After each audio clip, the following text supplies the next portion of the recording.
खास बात, महिलाओं को गायत्री वर्जित है। गायत्री यज्ञ वगैरह भी लोग करवा देते हैं। जहाँ तक हो सके महिलाओं को अपने हाथ से आहुति भी अग्नि में नहीं देनी चाहिए। एक अग्नि दूसरी अग्नि को क्या देगी? आपके जो घर के आपके अगर स्वामी हैं, आपके पतिश्री हैं, तो आप पीछे से हाथ स्पर्श करें, साथ में बैठे, वो जरूरी है, क्योंकि उसके बिना यज्ञ पूरा नहीं होगा। लेकिन एक अग्नि दूसरी अग्नि में क्या अग्नि डालेगी? वो तो हाथी स्नान हो गया। हाथी घंटों नदी में नहाता है और बाहर आके धूल सून से उठा के खुद पे डाल दे। यदि आप हवन कर रही हैं महिलाओं के, तो हाथी स्नान।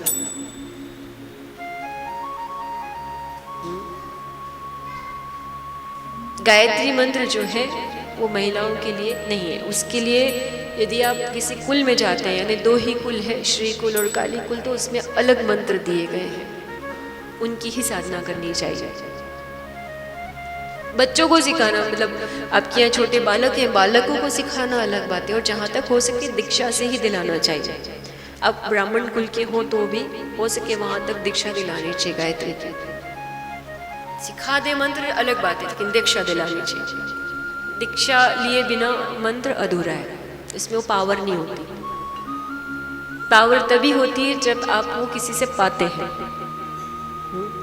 जैसे आप अगर पत्थर भी पहनते हैं ना, स्टोन पहनते हैं, तो 16 संस्कार में से 15 संस्कार इसमें करने पड़ते हैं।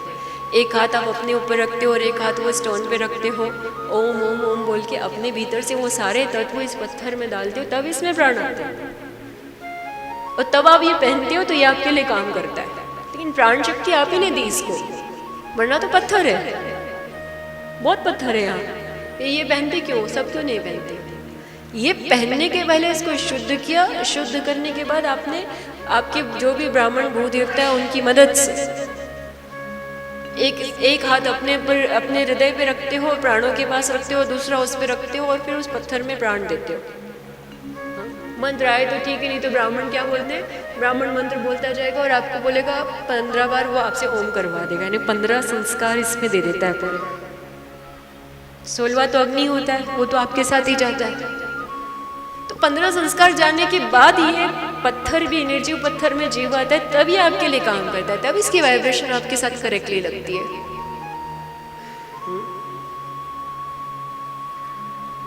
ऐसे उठा के पहन लेने से नहीं हो जाता है। आपके मन को शांति मिलती, मैंने पहन लिया अलग बात है, लेकिन उसका सही क्रम ये है, उसका सही रिजल्ट भी तभी मिलता है।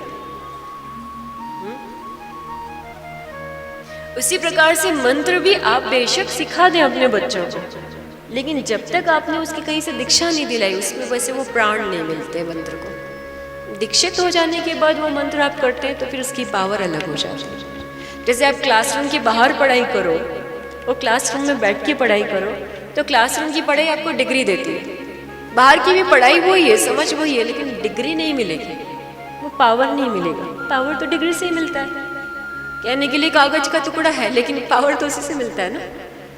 तो मंत्र आपने ऐसे कर लिया, कहीं से जान के समझ के, और मंत्र किसी से दीक्षा लेके लिया, तो इस तरीके से उसमें बदलाव आ जाता है।